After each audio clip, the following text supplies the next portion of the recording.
Humingi naman tayo ng update kaugnay sa paparating na bagyong Megi sa bansa. Nasa Pag-asa DOST ang ating kasamang si Lala Babilonia. Lala?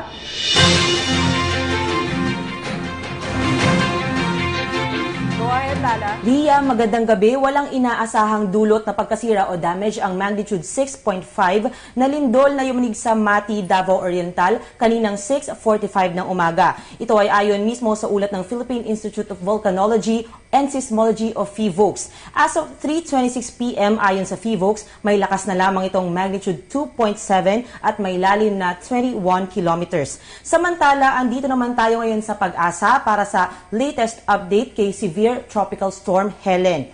Alas 4 ng hapon nang pumasok itong si Bagyong Helen sa Philippine Area of Responsibility o PAR. Ayon sa Pag-asa Weather Forecast, wala itong direktang epekto sa Pilipinas at wala ring tropical cyclone signal as of now. Nasa Pacific Ocean pa rin itong si Helen, katamtaman hanggang malakas na hangin naman ang mararanasan sa Northern at Central Luzon. Tutumbok naman ito o inaasahan magkakaroon ng landfall si Bagyong Helen sa Batanes at sa bansang Taiwan. Samantala, dito naman sa Metro Manila, Ria, mararanasan natin ang pulo-pulo o isolated na pag-ulan at pagkidlat pagkulog. Ganon din sa ibang bahagi ng bansa.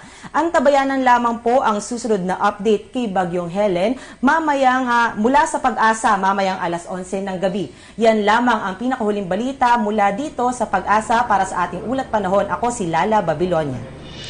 Maraming salamat, Lala Babilonia. Ako po si Cathy San Gabriel. Subscribe na sa PTV YouTube channel. I-click lang po ang subscribe button.